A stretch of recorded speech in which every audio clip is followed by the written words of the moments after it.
Shalom, selamat pagi saudara dikasih dalam Tuhan, puji Tuhan. Pagi hari ini kembali lagi saya menyapa setiap umat Tuhan dimanapun Bapak Ibu Saudara berada. Dalam program Bible and Coffee ini saya mengajak setiap umat Tuhan, ayo merenungkan firman terlebih dahulu sebelum kita memulai segala sesuatunya. Kenapa? Karena kita percaya firman Tuhan ini menerangi jalan kita, firman Tuhan ini memberikan kita kekuatan, firman Tuhan ini memberikan kita pengharapan. Sehingga apapun yang kita hadapi hari-hari ini kita tetap menjadi orang-orang yang beriman, apapun yang kita hadapi, apapun yang kita gumuli hari-hari ini kita tetap menjadi orang-orang yang tetap kuat. Kenapa?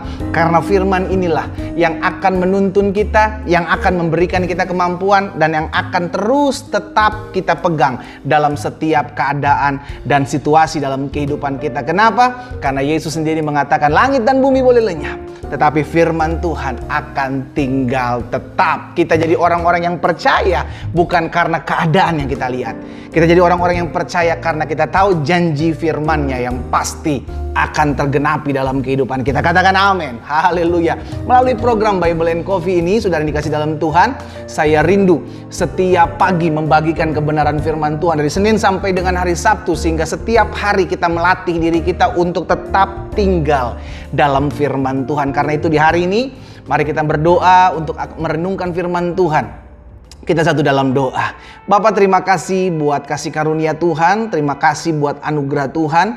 Melalui program Bible and Coffee ini kami rindu terus dibenahi. Kami rindu terus dibersihkan oleh firman-Mu. Sehingga pada akhirnya kami menjadi pribadi-pribadi yang tetap kuat menghadapi badai. Kami menjadi pribadi-pribadi yang mendasari hidup kami dengan apa yang menjadi janji Tuhan, bukan kenyataan yang kami lihat. Karena itu sampaikan sesuatu ya Allah Roh Kudus bagi setiap kami, sehingga firman termaterai dan langkah hidup kami semakin hari semakin memuliakan nama Tuhan. Di dalam nama Yesus kami berdoa dan kami bersyukur. Haleluya. Amin. Amin. Puji Tuhan. Saudara dikasih dalam Tuhan, Matius 3 ayat 12 kita akan sama-sama baca pagi hari ini. Matius 3 ayat 12, Alkitab bilang begini, alat penampi. Apa itu alat penampi?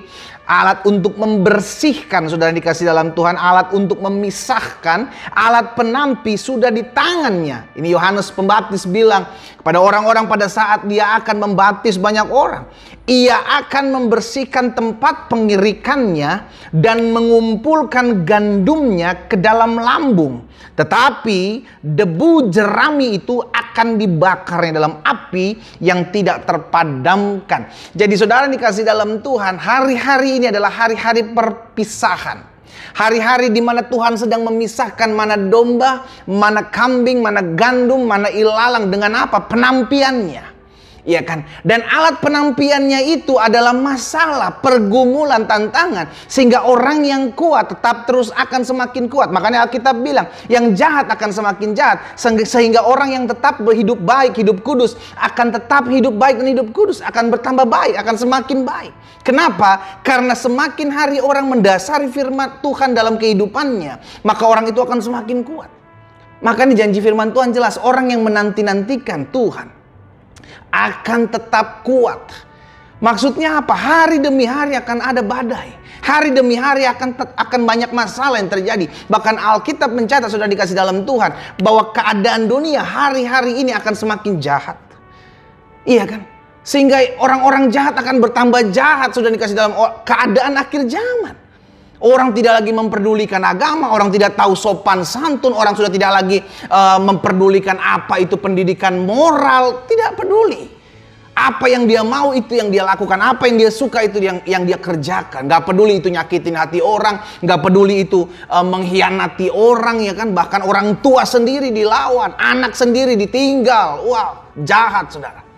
Tapi ini yang Alkitab catat, Tuhan akan buat perbedaan antara gandum-gandumnya dengan ilalang-ilalangnya. Gandum-gandumnya Alkitab catat bilang apa? Dia akan mengumpulkan gandumnya ke dalam lumbung. Tetapi debu jerami, apa itu debu jerami? Yang tidak berisi. Debu jerami adalah hasil dari pengayakan gandum-gandum ini akan dibuang ke dalam api. Apa itu debu dan jerami?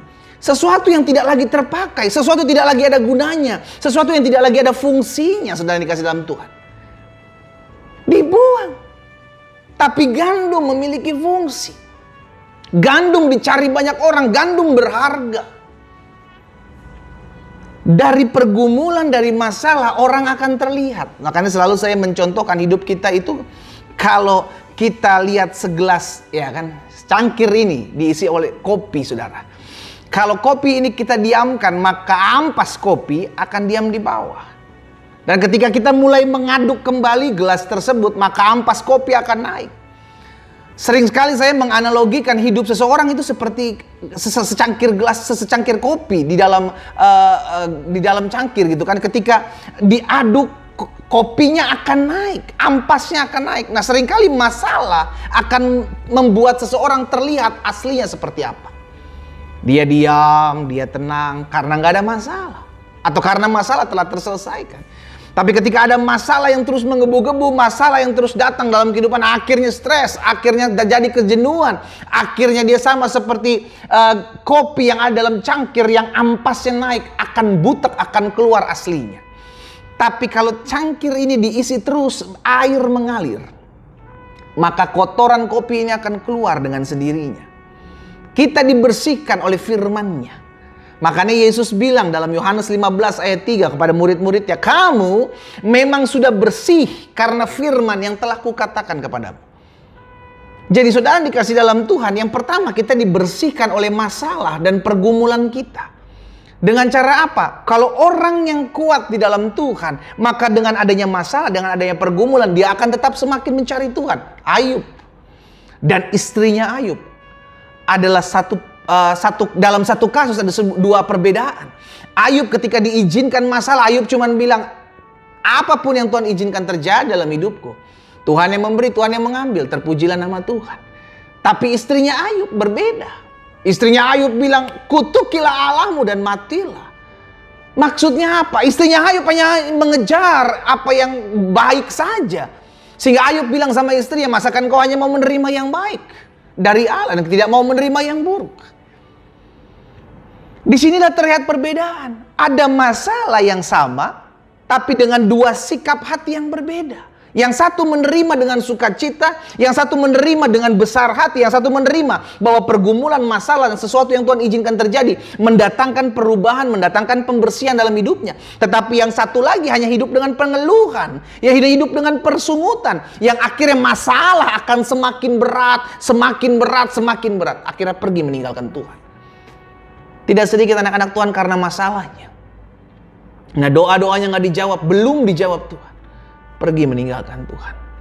Saudara dikasih dalam Tuhan, kita mengerti hari ini bahwa kita sedang dibersihkan oleh masalah kita. Kita sedang diizinkan Tuhan dibersihkan oleh pergumulan kita. Sehingga akhirnya terlihat mana orang-orang yang tetap kuat di dalam Tuhan. Wow, mana orang-orang yang pergi meninggalkan Tuhan. Melalui apa? Masalah. Jadi biarin aja kalau kita lihat ada orang masalah, punya pergumulan, tiba-tiba pergi meninggalkan Tuhan. Karena mereka adalah apa? Mereka adalah ilalang. Mereka bukan gandum. Iya kan? Mereka apa dibilang? Debu, jerami yang akan dibakar. Kenapa? Karena bukan gandum, diayak, diadakan pemisahan. Nah, hari ini kita mengerti. Jadi yang pertama yang membersihkan hidup saudara dan saya adalah masalah dan pergumulan. Seseorang bisa terlihat aslinya pada saat masalah, pada saat mengalami pergumulan, pada saat difitnah, pada saat disiksa, pada saat dianiaya, pada saat mengalami tantangan yang berat. Orang akan terlihat aslinya. Kalau semua tercukupi, semua baik, lagi ada dalam keadaan yang baik, orang tidak akan terlihat. Tapi masalahlah, pergumulanlah yang akan membuat seseorang terlihat aslinya. Disitulah kita dibersihkan. Yang kedua, kita dibersihkan oleh apa? Firman. Firman Tuhan inilah yang membersihkan kehidupan kita. Yesus bilang sama murid-murid, kamu memang sudah bersih oleh karena firman yang kukatakan kepadamu. Jadi hari ini kita mengerti. Dalam kehidupan kita, Tuhan mau kita menjadi pribadi-pribadi yang senantiasa dimurnikan. Sama-sama bilang sama saya siap dimurnikan. Amin. Melalui apa? Melalui pergumulan, permasalahan saudara. Saudara akan melihat bahwa pergumulan, permasalahan saudara sejatinya sedang Tuhan pakai untuk membentuk karakter kita, untuk mendidik kita dalam kedewasaan dan memurnikan hati kita.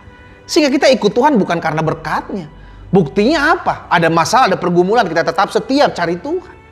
Kalau orang hanya ikut cari Tuhan, hanya mau berkatnya aja, ketika diizinkan penyakit, izinkan pergumulan, diizinkan difitnah, pergi meninggalkan Tuhan.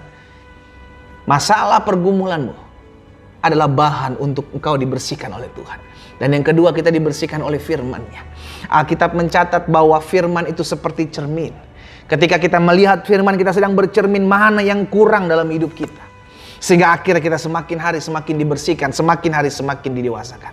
Hari ini kita belajar bahwa hidup kita yang Tuhan mau adalah semakin hari semakin dibersihkan. Karena itu terus benahi diri kita. Dengan apa? Dengan firman-Nya. Sehingga setiap hari kita semakin dimurnikan. Setiap hari kita semakin dibersihkan. Baik melalui masalah pergumulan kita maupun melalui firman Tuhan. Mari kita berdoa. Terima kasih buat firman-Mu ya Bapa. Kami mengucap syukur karena firman-Mu pagi hari ini mengingatkan kami bahwa hidup kami yang Tuhan kehendaki adalah hidup yang bersih, hidup yang berkenan di hadapan Tuhan. Karena itu melalui setiap masalah kami, melalui setiap pergumulan kami, Engkau sedang membersihkan hati dan hidup kami. Sehingga motivasi kami dalam kami mencari Tuhan adalah motivasi yang berkenan dan Tuhan dapati berkenan di hadapan-Mu. Itu sebabnya biarlah firman-Mu termaterai pagi hari ini ya Bapa. Sehingga kami mengerti hari-hari ini adalah hari-hari di mana Tuhan sedang memisahkan kami. Tuhan sedang membersihkan hidup kami. Sehingga akhirnya semakin hari kami semakin didapati Tuhan sebagai pribadi-pribadi yang siap untuk dimurnikan. Berkat-Mu ada atas setiap umat Tuhan pagi hari ini. Di dalam nama Tuhan Yesus kami berdoa dan kami bersyukur. Haleluya. Amin, amin. Mari kita nikmati kopi kita saudara. Sudahkah kita siap dibersihkan oleh Tuhan? Tuhan Yesus memberkati kita.